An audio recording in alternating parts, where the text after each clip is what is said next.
In the northern reaches of the Kruger National Park, life depends on one thing: water. In a land burdened by heat and drought, a single ribbon cuts its reliable course through the wilderness.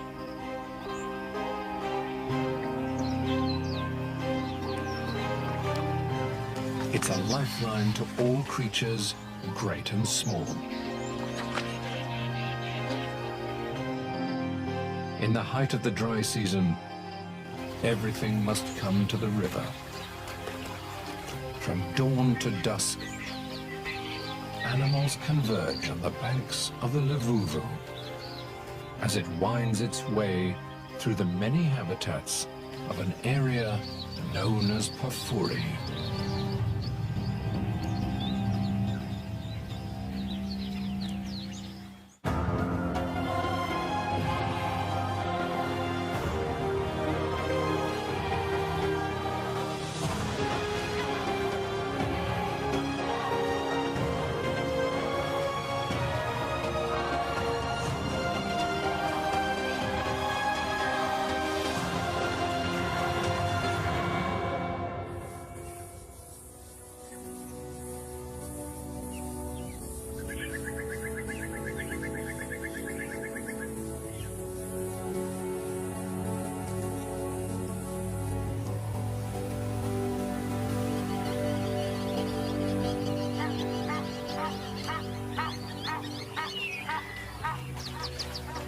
On a sandy riverbank in the far north of the world-famous Kruger National Park, a white-crowned lapwing strides through its territory.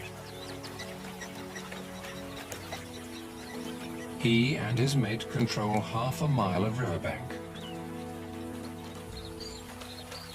It's the height of the dry season, and the water level is at its lowest. The best time for nesting on the sandy banks.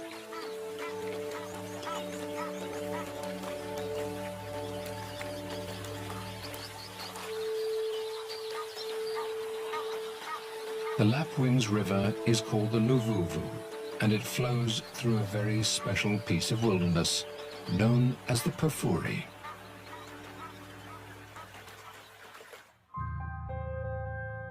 Situated in the northeast of South Africa, Kruger National Park covers some 7,500 square miles.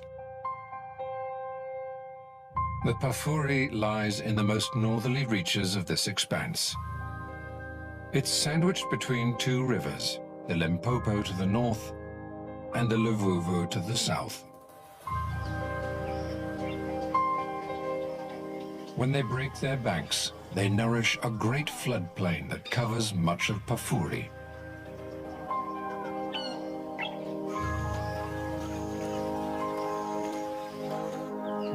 Here, lush lowlands feed herds of grazers, and iconic forests grow tall and green.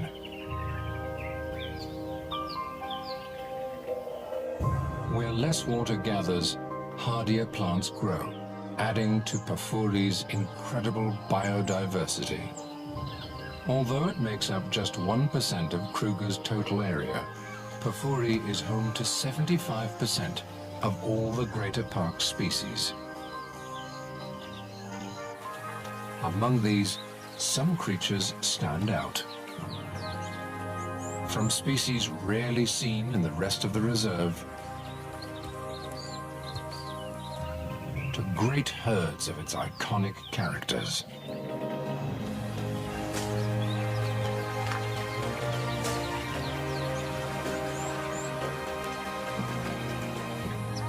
But above all the others, it's Pafuri's birds that set this place apart. More than 450 species make their homes here, the greatest diversity anywhere in Kruger.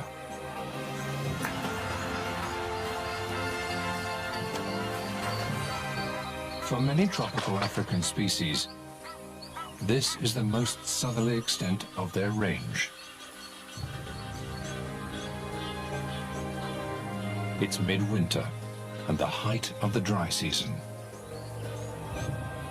After a protracted drought, the Great Limpopo River stands dry.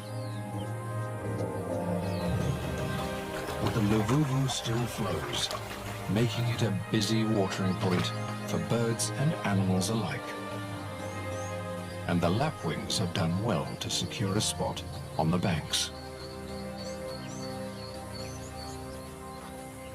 For almost all wildlife, each day includes a trip to the river during this trying time of year.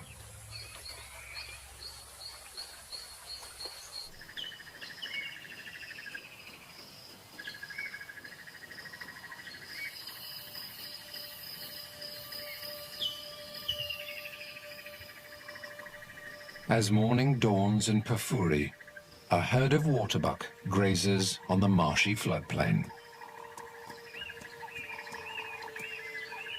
With the males weighing up to 550 pounds, these are among Africa's most heavy-set antelope. They fuel their bulk by feeding on the most protein-rich grasses and herbs they can find. And during the dry season, it's the floodplain that provides. All this protein builds up a thirst, and waterbuck are among the most water-dependent of all antelope.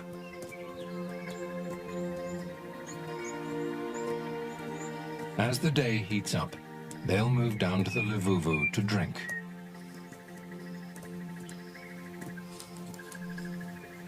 If not for the river, they couldn't survive here through the dry season.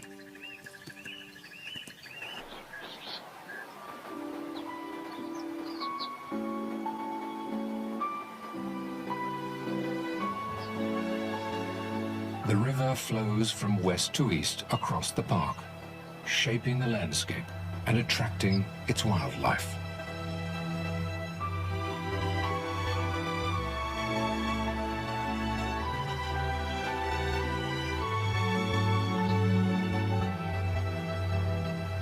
Here in the west of Pafuri, it's carved a deep canyon through the rock.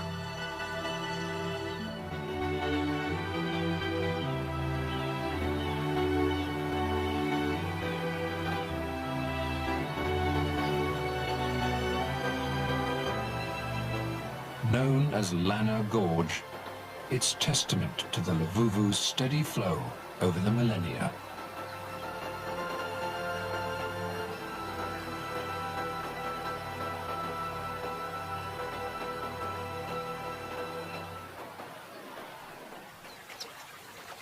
Further downstream to the east, the rocky sides give way to sandy riverbed.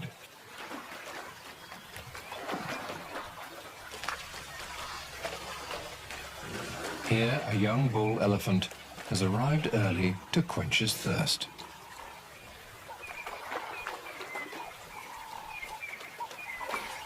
Pafuri, with its perennial water sources and green growth, is famous for its resident elephant herds.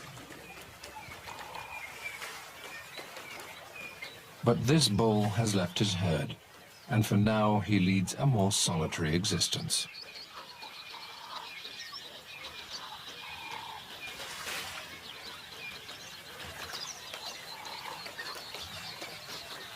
Social contact is an integral part of elephant life, and he will have spent his first 15 years in the company of his mother, siblings, aunts and cousins.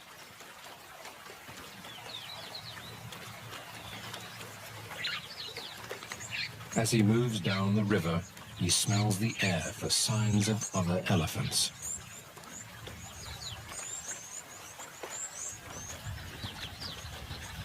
If he can find a group of other bachelors, he may join them for the sake of companionship.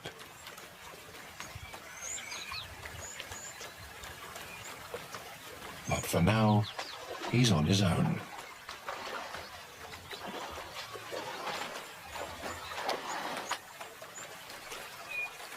Just downstream, another group of social creatures makes their home.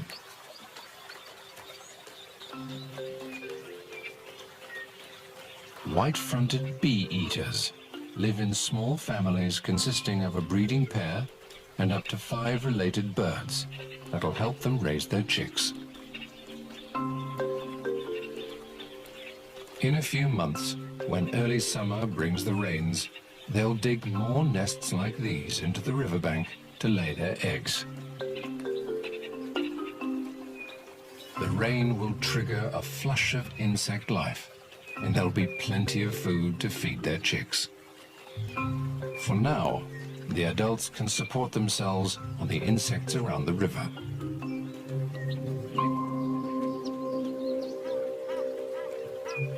The little water in the Lavuvu is enough to attract a range of water birds, and each starts its day by finding food in its own way.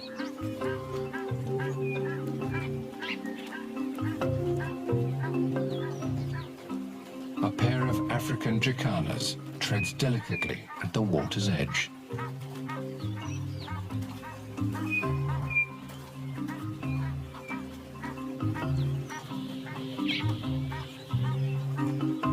Their long toes help distribute their weight on floating plant life. Together, the pair controls a territory along the bank, and it gives them all the insects they need.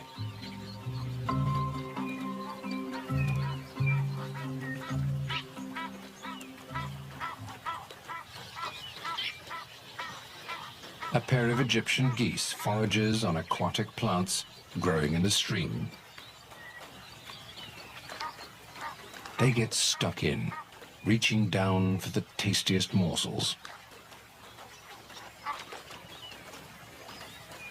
A hammerkop takes a more measured approach.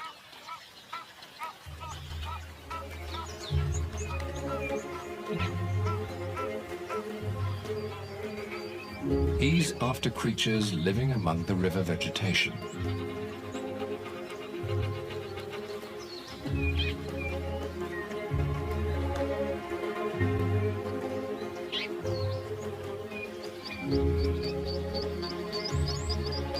He prefers a breakfast of tadpoles, but he snaps up aquatic invertebrates too. For a 3-banded plover, it's all about covering ground.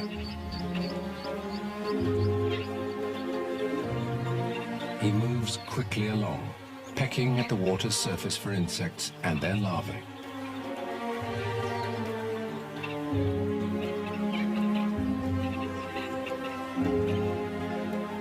It'll take a lot of this tiny prey to fill his belly.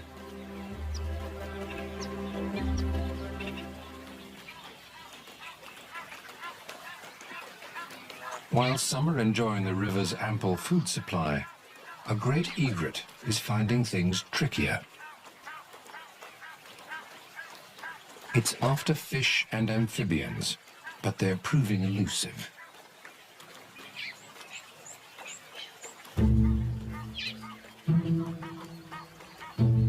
Perhaps another spot will be more productive.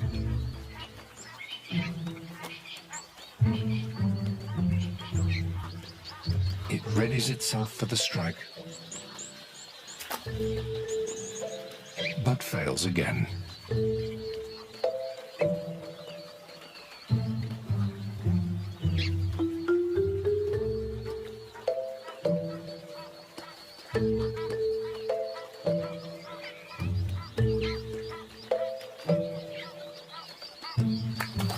With one last effort, he comes up with a morsel.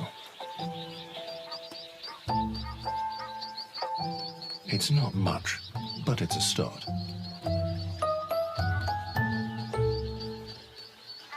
While most of the birds feed on small life,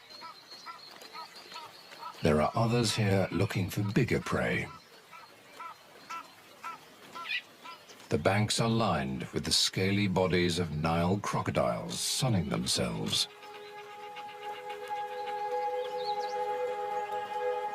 Since the Limpopo River to the north dried up, many of the resident crocs have moved into the Lavuvu. Here the water still flows deep enough to sustain them. They're best known for ambushing prey from beneath the surface. but crocodiles will feed on fish too. They use their powerful tails to pursue their prey underwater.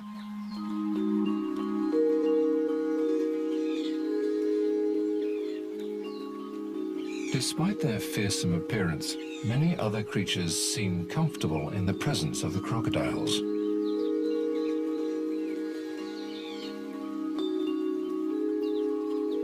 A flutter of butterflies cuts a sharp contrast with the rugged reptiles.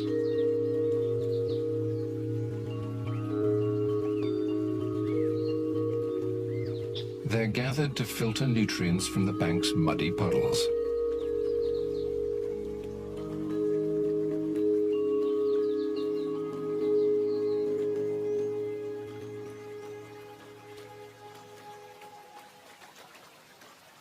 The winged gathering attracts a crowd of its own.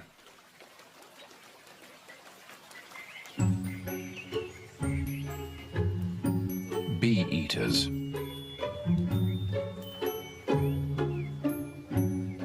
The picky birds scrape the wings from their prey before devouring them.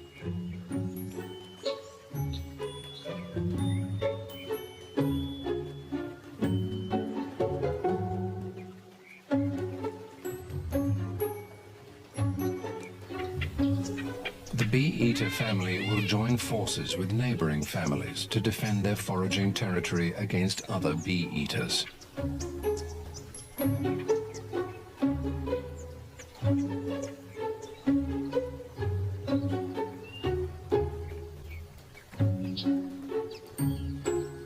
The river's water is a magnet to insects in the dry season, and the bee-eaters can't risk sharing their private food store.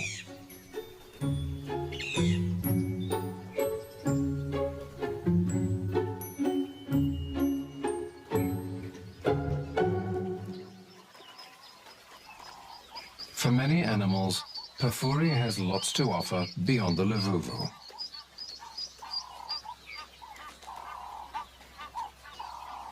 The teenage bull leaves the river to make his way through the bush, looking for companions.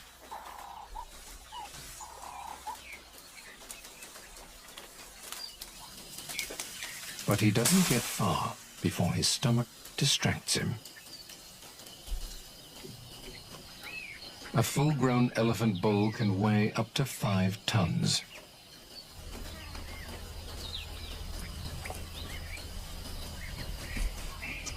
His dinner plate-sized feet are specially evolved to support this massive weight, with thick cushions of fatty and fibrous tissue to absorb the pressure.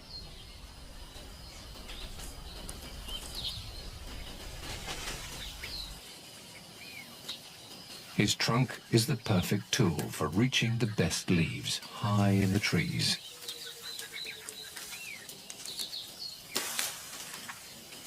The riverside vegetation is his first snack on his day's quest for company.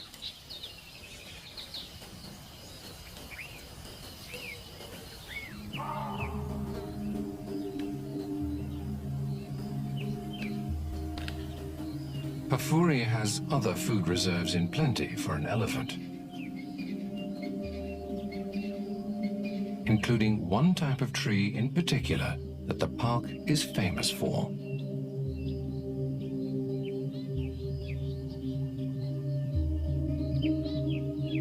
Known as fever trees, their smooth yellow-green bark is unmistakable.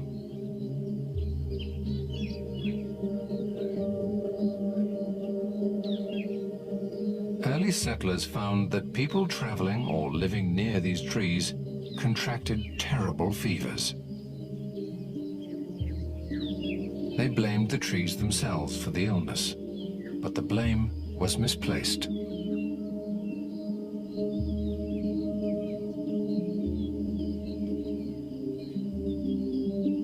Fever trees favor moist areas and often grow near swamps, the favorite breeding grounds for the real culprits, malaria-carrying mosquitoes. The dense stands of picturesque tall fever trees are icons of the Pafuri. They thrive in the alluvial soils of the floodplain and are regularly inundated with water when the rivers break their banks. These serene, shady forests are a favorite feeding place for many at this time of year. A lone eland grazes quietly on the undergrowth.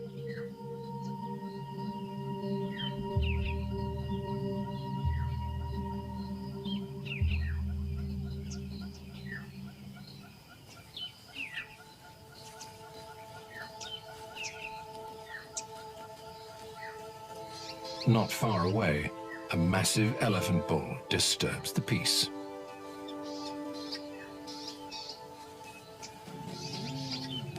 He strides through the forest in a foul mood.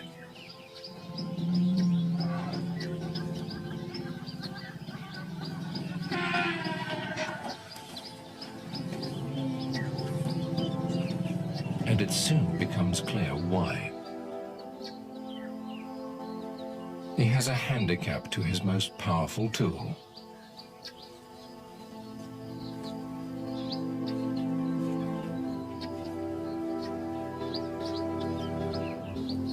It's an old injury to his trunk, possibly caused by a crocodile's jaws, but more likely, a poacher's snare.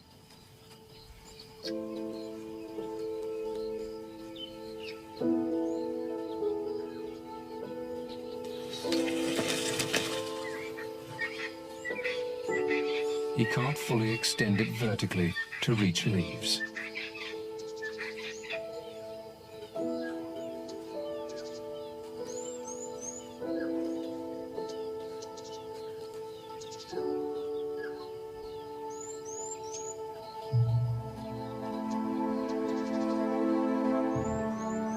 But like all elephants, he has the strength to bring them down to his level.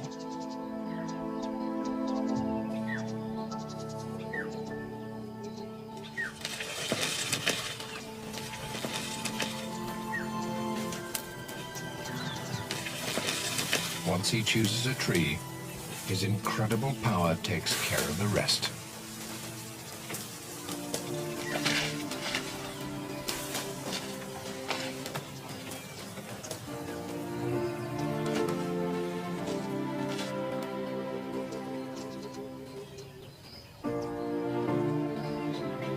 With the leaves at ground level, he's finally able to satisfy his agitating hunger.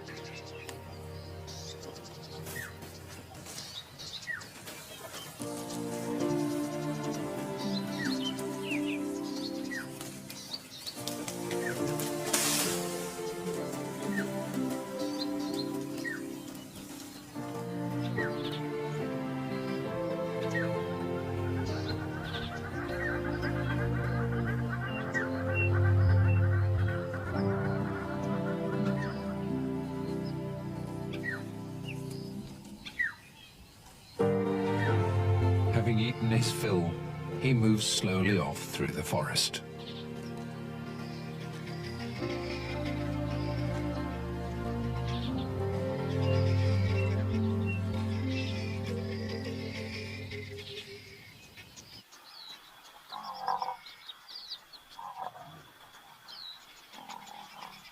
Beyond the fever trees, a herd of African buffalo grazes out in the open.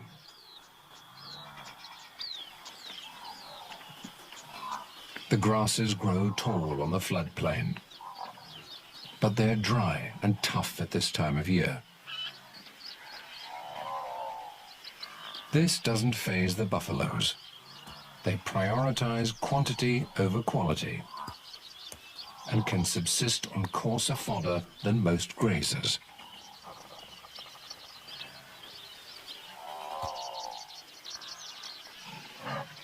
The herd is a moving restaurant for oxpeckers that pick away at pests and parasites.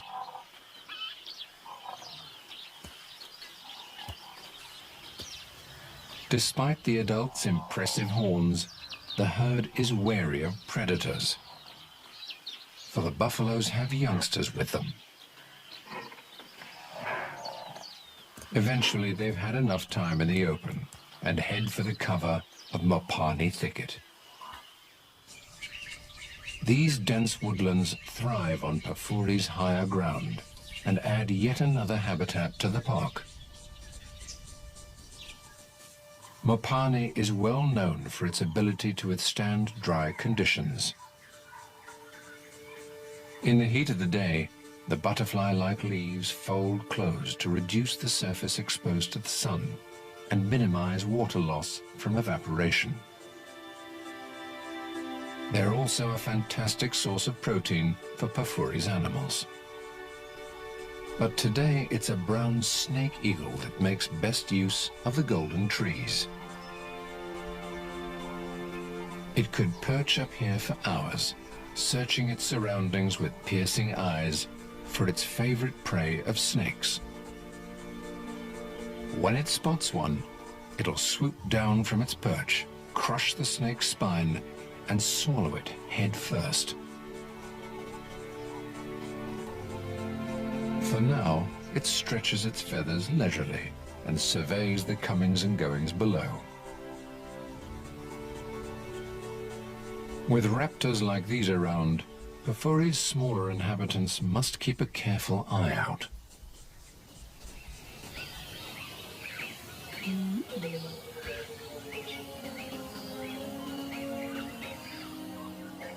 In the woodlands nearby, a deserted termite mound is home to a pack of dwarf mongooses.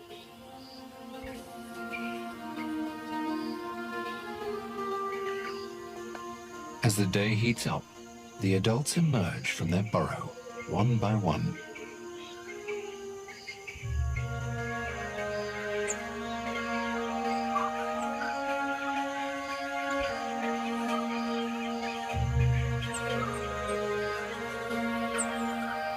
A communal latrine outside the entrance gives a clear scent sign that this home is taken.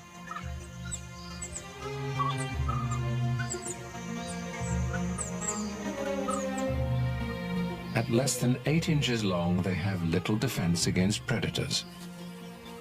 But the family of 14 watches each other's backs.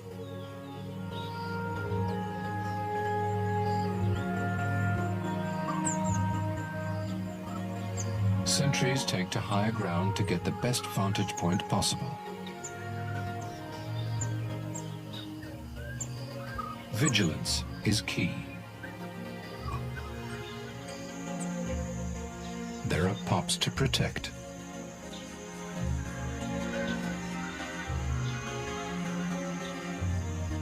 They're the offspring of the dominant male and female, and they're around 6 weeks old.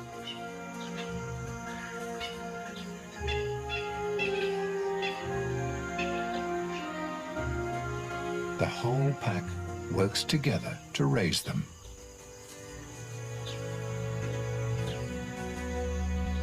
This includes the crucial tasks of babysitting and standing guard.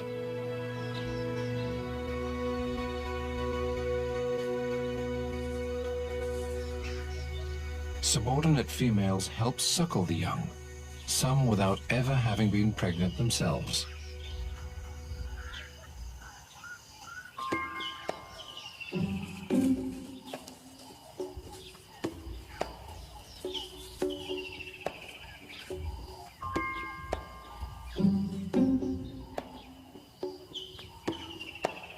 The rest of the pack heads out to scratch for prey with their long claws.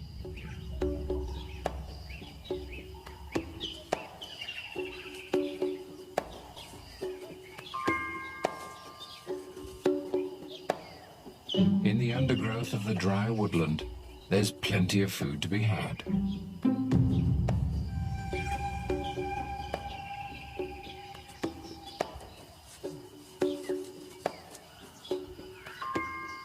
A millipede, known locally as a shongololo, would be a juicy snack.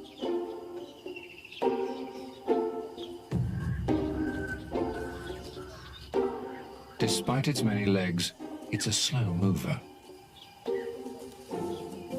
It must make good its escape before the mongooses sniff it out.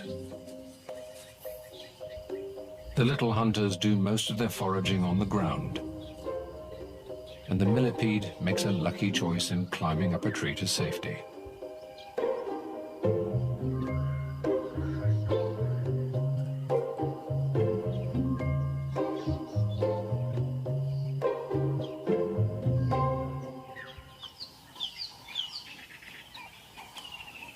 While the mongooses carry out their scuttling hunt, others plod slowly and steadily through the morning.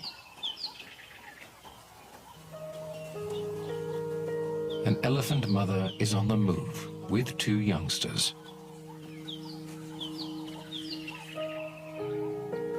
They've drifted from the herd to search the dry woodland for good fodder.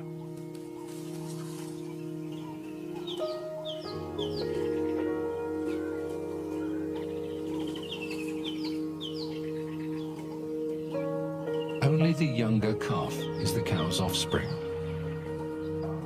It stays close to her for safety at all times.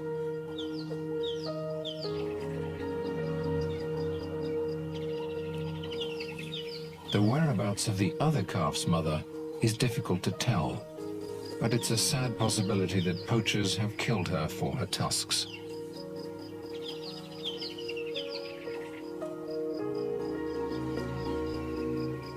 The 3 must rejoin their extended family soon. There are lions in Pafuri, and protection within the herd is crucial for young elephants.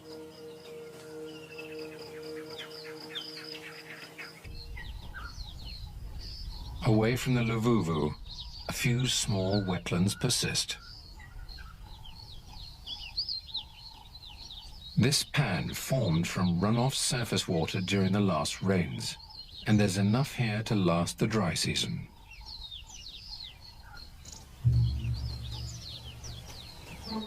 It's attracted 6 big bulls.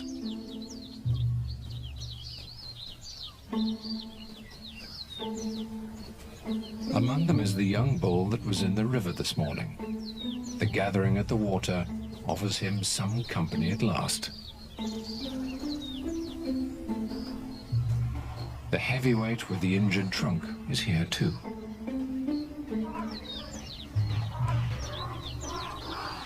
Neither can compete with the biggest of these bachelors. He wears a tracking collar, and researchers have been following him for the last 10 years.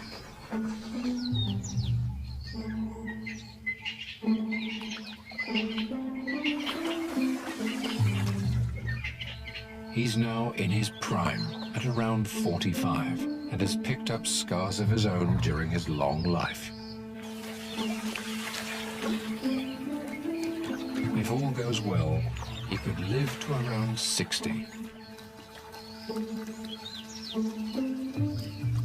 The other bulls give him plenty of space at the thirst-quenching water.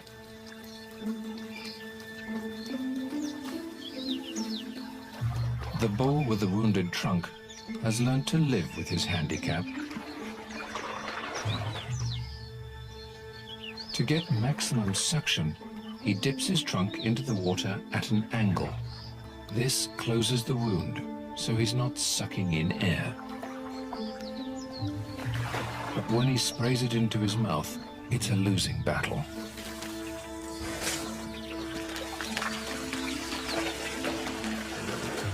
It's the elephant equivalent of drinking through a punctured straw.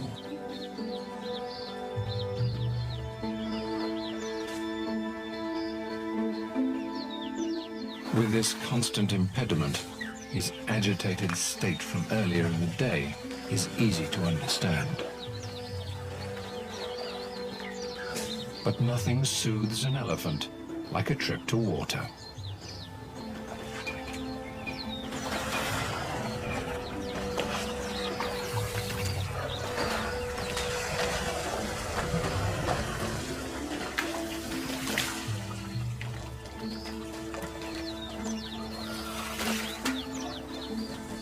And it always involves a good splashing.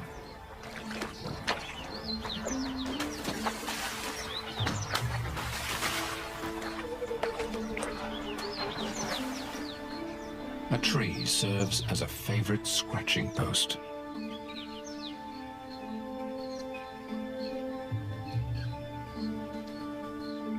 And a final layer of dust will protect against the hot afternoon sun.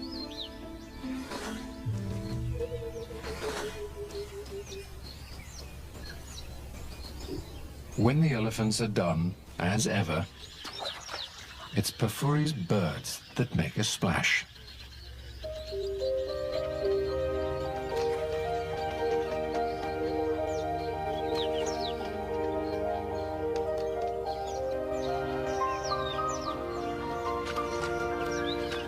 Fork-tailed drongos bathe themselves by plunging briefly into the water before flying off.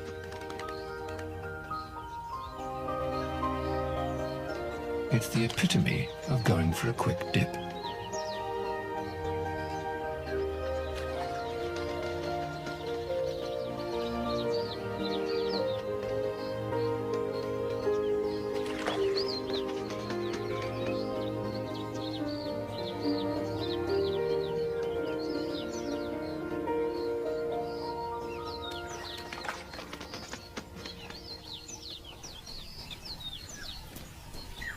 A small herd of impala arrives for a quick drink.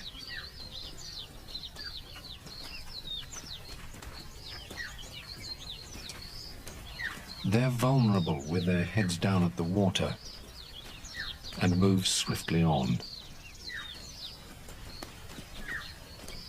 As the midday heat sets in, many in Pafuri seek out water.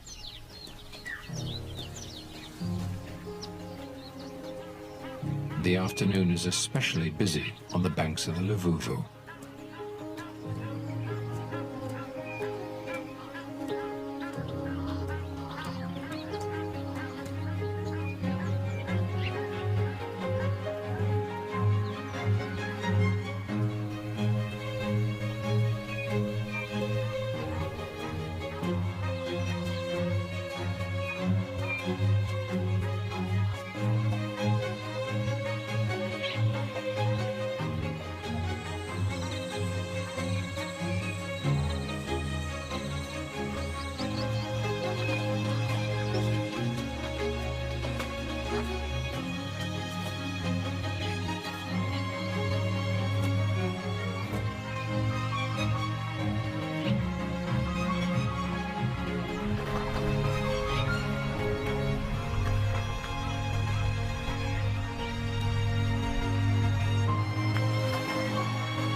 The river draws all of Pafuri's diverse life, including some that are rarely seen elsewhere on the continent.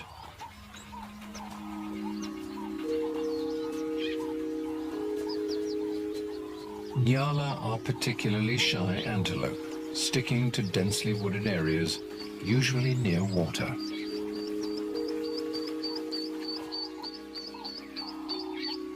The riverine forests here are perfect habitat for them.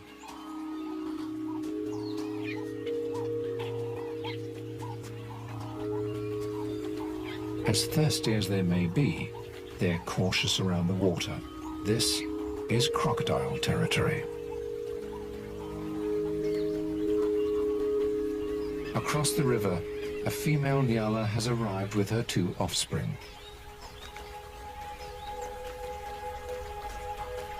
They're just as cautious as the males, and for good reason.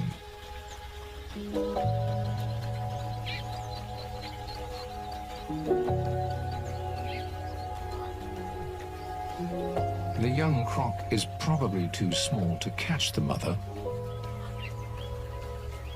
but it might stand a chance against the fawn, and they're not taking any risks.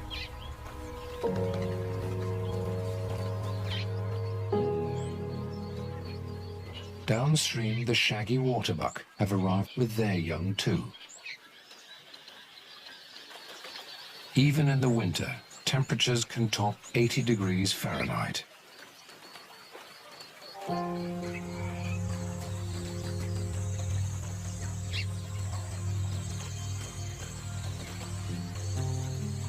The soft, moist sand offers some cool relief.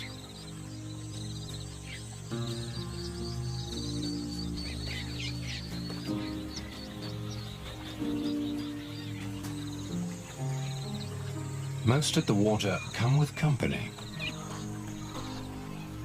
but an old buffalo bull has arrived alone. He's retired from the competition of herd life and no longer has to wait for hundreds of herd mates to quench their thirst before he moves off.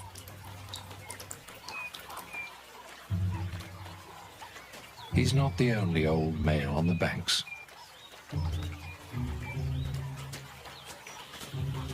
The warthog boar's huge facial lumps are testament to his age.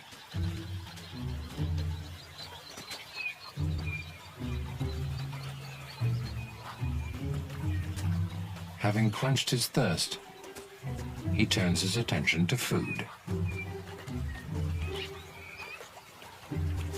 Green grass is hard to come by this deep into the dry season, and the warthog sees the opportunity for a good meal. The riverside growth is a valuable source of food.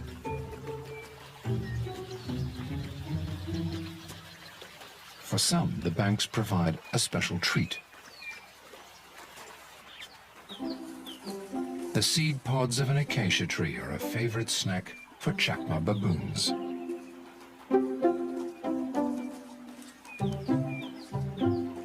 With arms as long as their legs, baboons have evolved to walk on the ground more than any other monkey.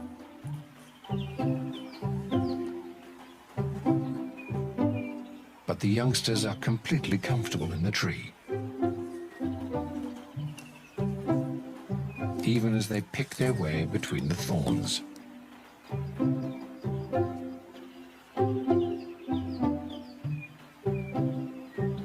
For all the animals, the river offers food, water, and some relief from the afternoon heat. For the birds, the enduring flow serves another crucial purpose.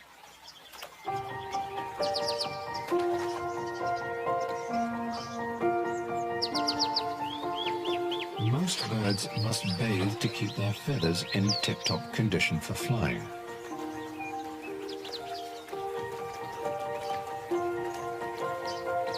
The river is one of the few places they can do so at this time of year.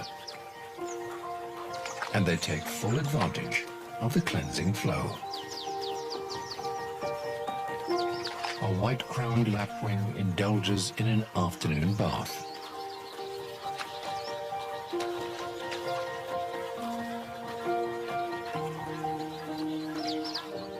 Bathing isn't the only important part of feather maintenance.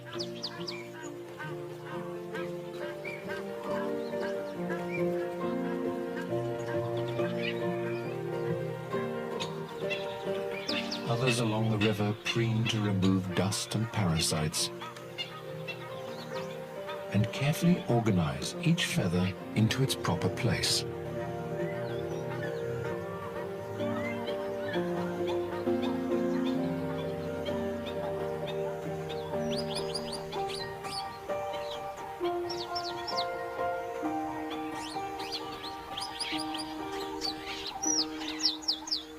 A woolly-necked stork is one of the bigger birds on the river today, but it's dwarfed by its cousin, the saddle-billed stork.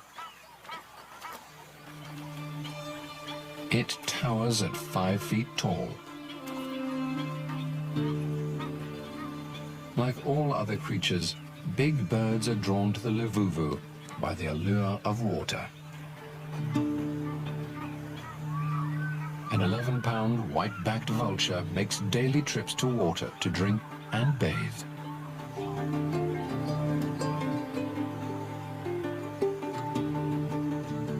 But among all of Pafuri's birds, one species rules the roost. As their name suggests, African fish eagles specialize in catching fish. Unlike the smaller birds, the low-flowing river offers them little in the way of food here.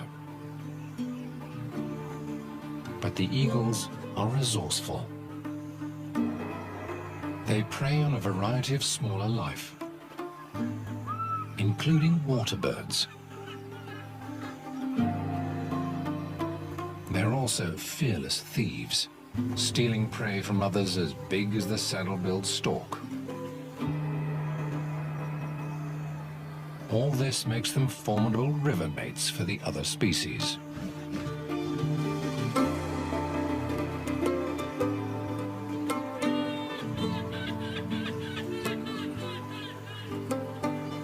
Like all here, they too must drink.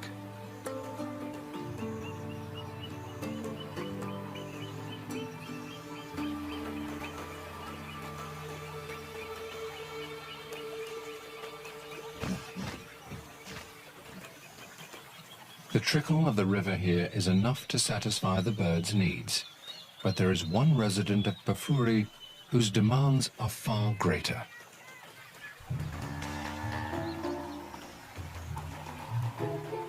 Hippos need water deep enough to submerge their great bodies entirely. During the dry season, there are few places in Pafuri where this exists. Where the Luvuvu meets the dry bed of the Limpopo, in Pafuri's easternmost corner, it has formed a natural dam deep enough for a pod of hippos.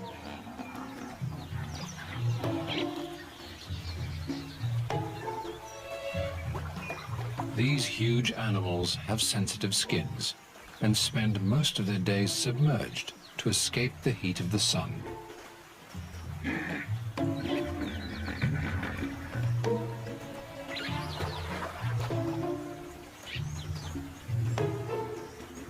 This bull is in charge here.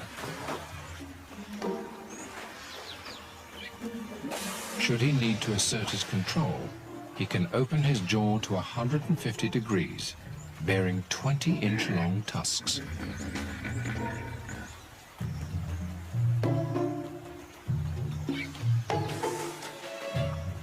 For now, he relaxes in the cool of the water with his pod.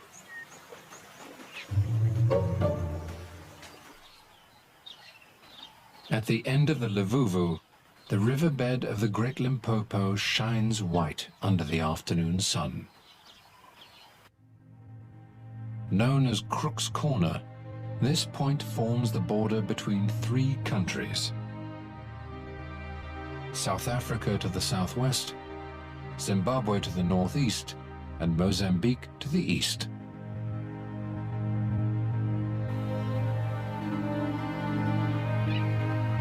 Here the Luvuvu River reaches its end.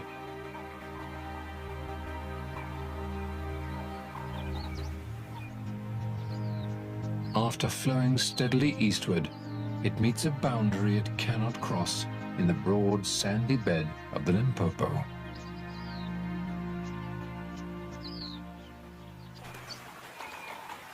For the creatures of Pafuri, the Luvuvu has done its job, providing water through another hot, dry day.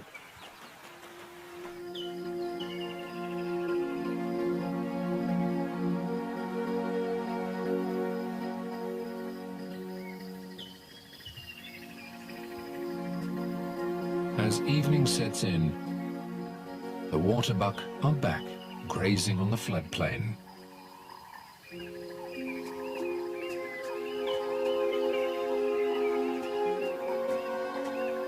They enjoy the cool, calm end of the day.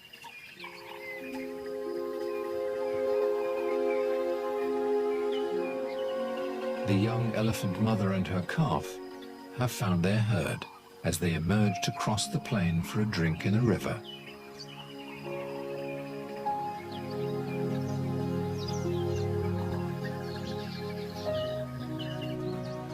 On the Luvuvu's banks, the baboon troop spends a little time by the water before heading into the treetops to sleep.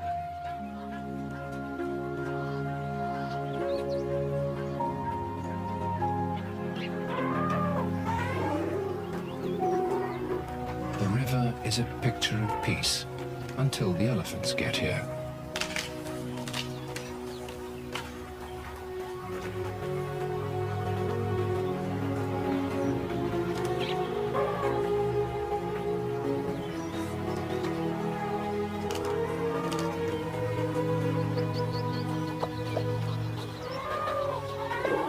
The cool, soft sand is welcome relief after the long, hot day.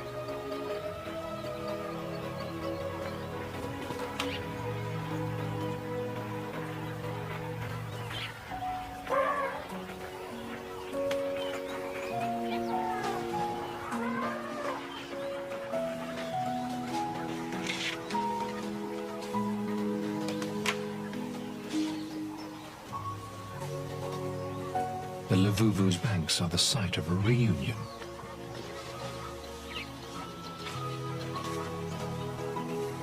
The older calf from earlier has found its mother and enjoys the river by her side.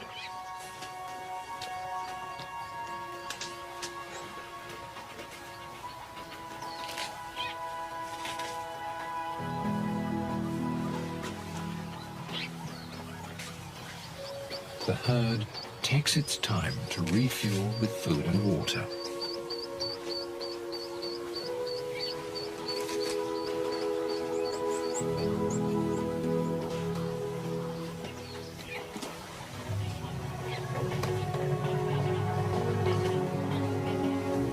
As long as the Lavuvu continues to flow through this special reserve, Pafuri's creatures will thrive despite the rigors of the dry season.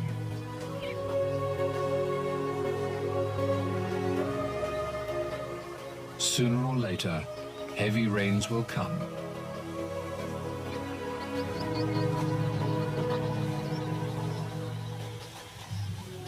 The Limpopo will flow once more, and floodwaters will inundate the plains to spur new growth. Until then, the elephants and others will find all they need along the banks of the Pafuri's everlasting lifeline.